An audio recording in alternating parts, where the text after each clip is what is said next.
चौथा नंबर देखिए क्या है, निम्नलिखित भिन्नों को दशमलव रूप में लिखिए और बताइए कि प्रत्येक का दशमलव प्रसार किस प्रकार का है। ठीक, तो हम पहले क्या करें, इसको दशमलव प्रसार किस प्रकार का है, दशमलव में लिखना है यानी भाग देना है।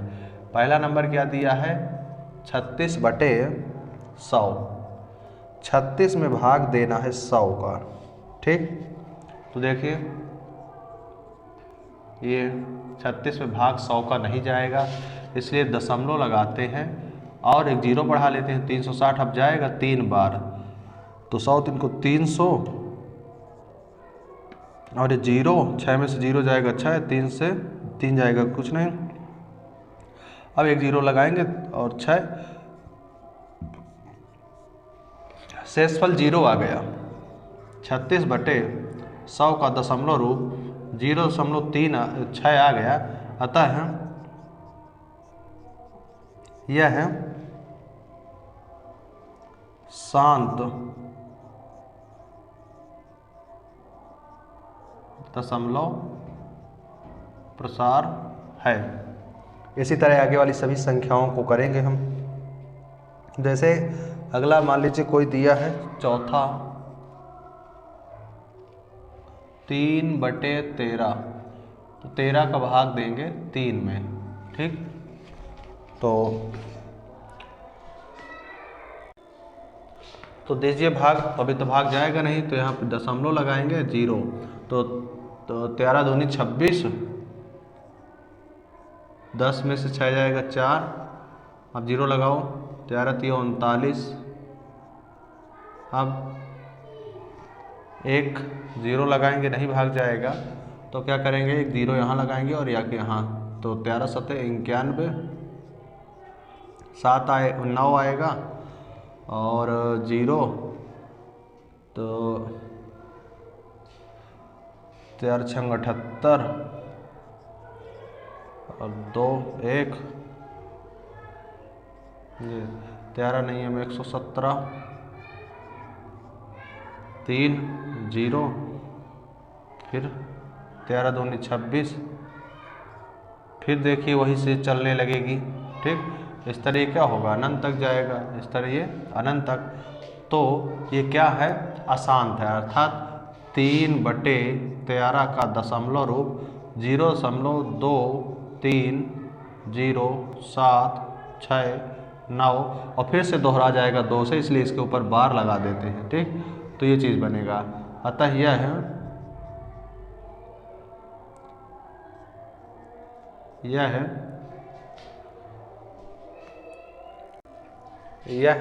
क्या है, अशांत। और एक चीज़ देखिए, अनावर्ती और आवर्ती क्या होता है। अशांत आवर्ती कहने का मतलब अगर वही संख्या अशांत भी रहे और अगर वही संख्या फिर से दोहराने लगे तो क्या होता है, अशांत आवर्ती दशमलव प्रसार। और अगर वही संख्या बार बार नहीं दोहरा रही है तो क्या होता है, अशांत अनावर्ती। तो इसमें देखिए फिर से दोहराने लगेगी, अतः ये क्या है, अशांत आवर्ती दशमलव प्रसार है। ठीक, अब आगे है आपका, इसी तरह आपकी कई संख्याएं दी गई हैं, तो हम उनका इसी तरह भाग देंगे और दशमलव में व्यक्त करेंगे और देखेंगे कि अगर शेषफल 0 आ जाता है तो हम कह सकते हैं कि वो संख्या शांत दशमलव प्रसार है, और अगर 0 नहीं आता है तो वो संख्या क्या होगी, अशांत। ठीक, अब 5वां नंबर दिखा है कि क्या एक मान दिया है, 1/7 का मान दिया है। 1/7 का मान क्या दिया है, 0.142857 2857 इसके ऊपर बार लगा है, इसका मतलब फिर से ही संख्या क्या होगी, दोहराएगी। तो हमें मान किसका ज्ञात करना, वास्तव में है लंबा भाग दिए बिना। क्या आप कह सकते हैं कि भाई अब अगर हमें मान लीजिए, अगर हमें किसका मान ज्ञात करना है, ये चीज़ दिया है, मान बताओ, मान बताओ, कह रहा है कि इसमें भाग दिए बिना मान बताना, किसका, 2/7 और 3/7, 4/7, 5/7 और 6/7 इसका मान बताना है हमें। वैसे तो अगर हम 2 में 7 का भाग देंगे तो हमें मिल जाएगा, लेकिन हमें भाग नहीं देना है। तो देखते हैं कैसे। हम 2/7 को हम 2 गुणे 1/7 लिख सकते हैं। ठीक, तो इसमें बटा लगा के 1 और ऊपर ऊपर नीचे नीचे गुणा होगा तो 2 के 2/7 आ जाएगा। तो देखिए 2 गुणे और 1/7 का मान क्या दिया है, ये दिया है 0.142857। ठीक, तो इसका गुणा कर लेंगे। 2 का इसमें गुणा करेंगे तो कितना होगा, 2 7 14, हासिल आया 1, 2 पंजे 10 1 11, हासिल आया 1, 2 8 16 1 17, हासिल आया 1, 2 दूनी 4 1 5 और 2 चौके 8 और 2 के 2.0, इसके ऊपर बार लगा देंगे तो क्या आएगा आपकी 2/7 का मान क्या आया, 0.285714। ठीक, ये आएगा। इसी तरह अगर हम 3/7 का मान ज्ञात करेंगे तो हम क्या कर लेंगे, 3 गुणे 1/7 कर लेंगे और फिर 3 गुणे 0 इसका मान रखेंगे 1428557 और 3 का गुणा कर देंगे। 3 7 21, 2 आया, 3 5 15 2 17 1 और 3 8 24, 24 1 25, 2 आया, 3 दूनी 6 2 8 और 3 चौक 12, 2 हासिल आया 1, 3 1 के 3 1 4.0, इसके ऊपर क्या लगाएंगे, बार लगाएंगे तो 3/7 का मान क्या आ जाएगा, 0.42857। ठीक, ये इसी तरह अन्य हम 4/7 5/7 6/7 सबका इसी तरह हम मान ज्ञात कर सकते हैं। आगे दिया है कि निम्नलिखित को P/Q के रूप में व्यक्त कीजिए, जहाँ P और Q क्या है, पूर्णांक है, यानी कुछ दशमलव संख्याएं दी गई हैं, हमें उसको P/Q के रूप में व्यक्त करना है। पहले जिस तरह अभी हम बताए हैं सेम उस तरह व्यक्त करना है हमें। ठीक, तो देखते हैं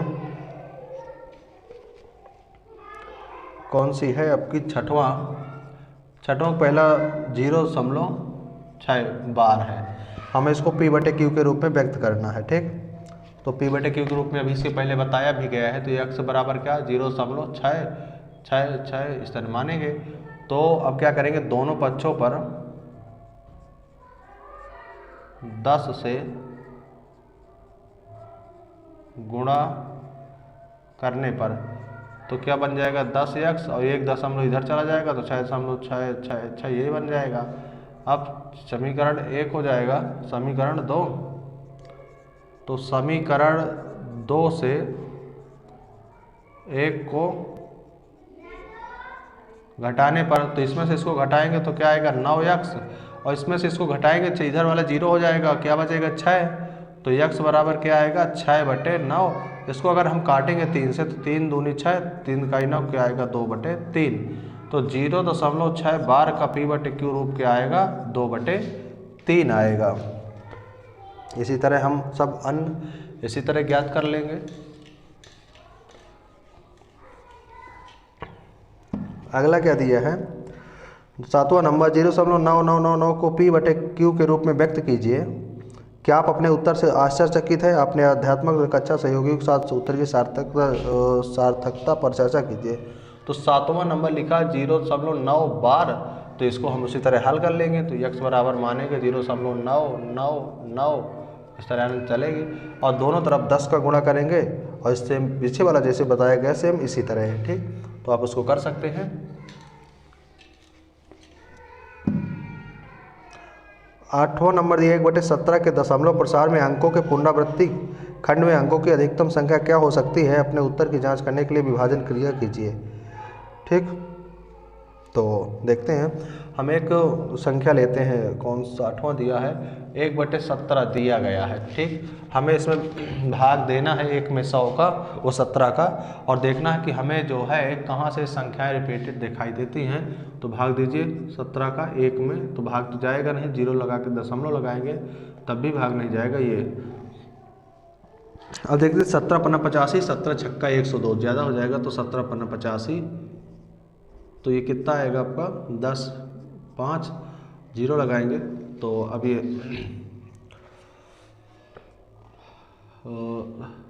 17 नहीं में 153 ज़्यादा हो जाएगा, तो 17 8 136 तो इसमें जाएगा 4 और इधर क्या बचेगा, 4 में से 3 जाएगा ये और 0, तो ये क्या आएगा 8 और 0, 17 दूनी 34, क्या आएगा 6, 0, 17 3 51, 9, 17 पन्ना 85, 5, 17 51 ज़्यादा हो जाएगा, 17 दूनी 34, 6, ये 17 नियम 153, क्या आएगा 7, 0, 17 चौक 59, क्या आएगा 2 बचेगा, 0 लगाएंगे तो एक बार जाएगा 17 3, अब 17 17 34 फिर भी एक बार ही जाएगा तो 17 और ये 3 1 0, 17 7 119, 1 1, ये 17 छक्का 102, ये आपका क्या आएगा 8 80, 17 चौक 59, 2 1 20, 17 7 119, तो क्या आएगा 1, ये देखिए 1 0, अभी भाग नहीं जाएगा फिर 0, अब यहाँ से संख्याएं क्या होंगी दोहरा जाएंगे, ठीक, फिर से वहीं से स्टार्ट हो जाएगा ये, ठीक। तो इसमें कह रहा है कि अंकों के पुनरावृत्ति खंड में अंकों की अधिकतम संख्या क्या हो सकती है। पुनरावृत्ति देखिए 1 2 3 4 5 6 7 8 9 10 11 12 13 14 15, कितने हैं 1 2 3 4 5 6 7 8 9 10 11 12 13 14 15 16, ठीक। तो पुनरावृत्ति खंडों की संख्या कितनी है 16 है, ठीक।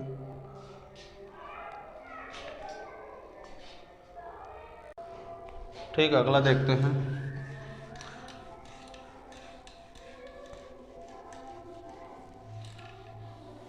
आगे क्या दिया गया है, आगे दिया गया है आपका कि P बटे Q के रूप की परिमेय संख्याओं के अनेक उदाहरण लीजिए जहां P और Q पूर्णांक हैं जिनका एक के अतिरिक्त अन्य कोई उभयनिष्ठ गुणनखंड नहीं है और जिसका शांत दशमलव निरूपण है, ठीक। तो ऐसी संख्या हमें लेना है, ठीक, जो शांत होना चाहिए। तो शांत होने के लिए क्या होगा कि बटे वाली संख्या यानी हर जो होगा तो हर क्या होना चाहिए 2 अथवा 5 का गुणनखंड ही होना चाहिए। तो ऐसी संख्या लेते हैं, जैसे पहले क्या हो सकता है 7 बटे 2 हो सकती है, शांत दशमलव है, 9 बटे 5 हो सकता है, 11 बटे 10 हो सकता है, ठीक।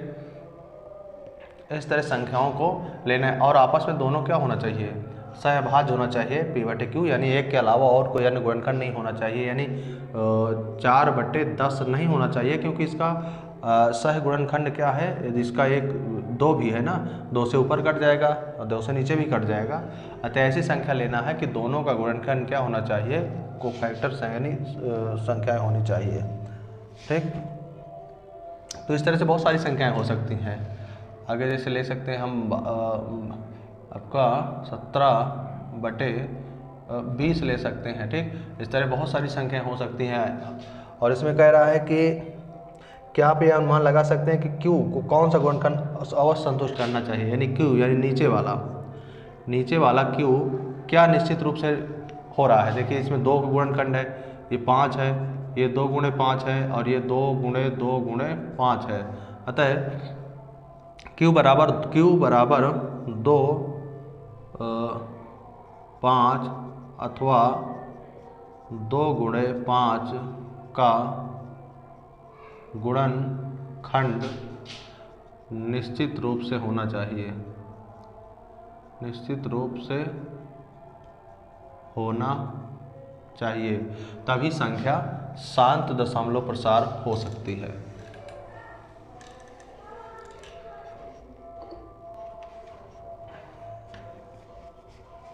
ठीक।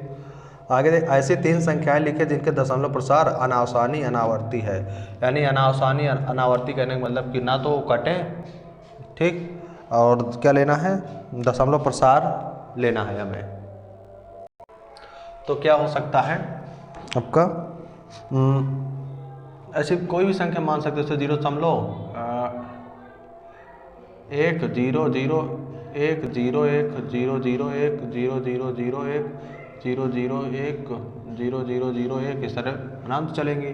दूसरी इसी तरह कुछ ले सकते हो, 3 0 3 0 0 0 3 0 0 0 3 इस तरह अनंत चलेंगी, ठीक। तो इस तरह हमें जितनी संख्याओं की आवश्यकता है उतनी संख्याएं ले सकते हैं। अगला, परिमेय संख्याओं 5/7 और 9/11 के बीच 3 अलग अलग अपरिमेय संख्याएं ज्ञात कीजिए, ठीक। तो किसके संग बीच, 5/7 और 9/11 के बीच।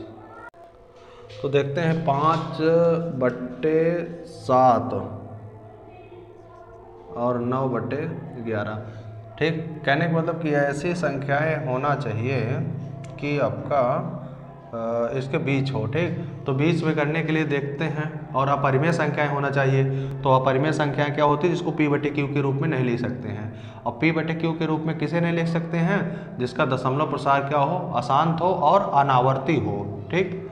तो देखिए पहले इसको इसमें भाग देते हैं, क्या आ रहा है। 5 में अगर हम 7 का भाग देंगे, यहाँ पे लिखते हैं 7 0.7 6 42 7 49, एक आएगा 0 7 1 7 7 3 7 चौक 28, ये यानी 0.714, ठीक, इस तरह चलेगी।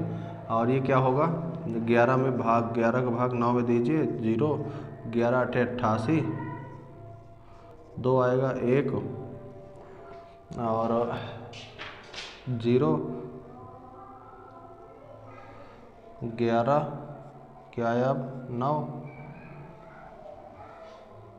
11 8 88, 2 आया 0 11 के 11 9 0 11 8 88, ठीक। ये चीज़ यानी ये इतनी दोहराएंगे, ठीक। 0.81 के ऊपर बार में, ठीक। इनके बीच की होना चाहिए संख्याएं। तो हम देखते हैं इनके बीच की संख्याएं होने के लिए क्या होना चाहिए कि, तो इसके बीच की ऐसे 0.7 और 1 4 से ऊपर होना चाहिए, यानी 1.2500 25000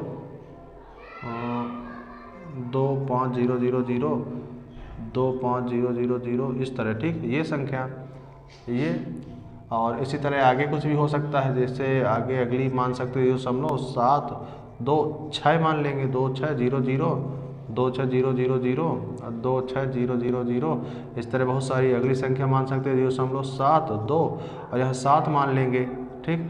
8 मान लेंगे, या कुछ 81 तक की है तो हम इसको और आगे तक मान सकते हैं, 8 0 और 8 0 0 फिर 8 0 0 0 इस तरह बहुत सारी संख्याएं मानी जा सकती हैं। तो इसके बीच की संख्या है, ठीक। अगला देखते हैं 12 नंबर में, बताना है कि निम्नलिखित संख्याओं में कौन सी संख्याएं परिमेय, कौन सी अपरिमेय संख्याएं हैं। तो 12 का पहला देखिए क्या लिखा है, अंडर रूट लिखा है 23। तो अंडर रूट 23 लिखा है, इसको हम दशमलव से अंडर रूट से बाहर नहीं ला सकते हैं, तो ये संख्या क्या होगी, अपरिमेय है ये। दूसरा नंबर क्या है, 200 अंडर रूट के अंदर लिखा है 225 लिखा है। अगर हम इसका गुणनखंड करते हैं तो ये क्या होगा आपका, 225 होगा, 3 गुणे 3 9 और ये 5 गुणे 5, ठीक।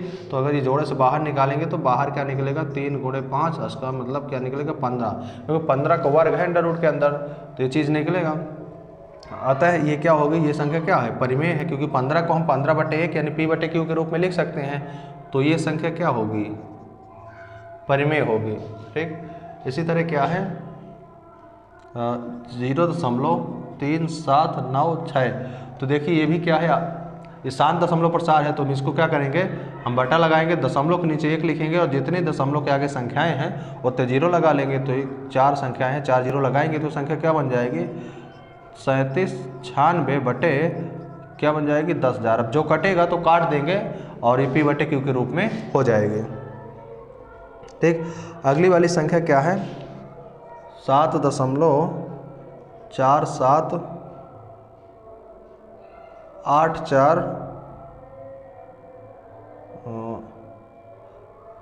478 ठीक, और फिर दोहरा जाती है।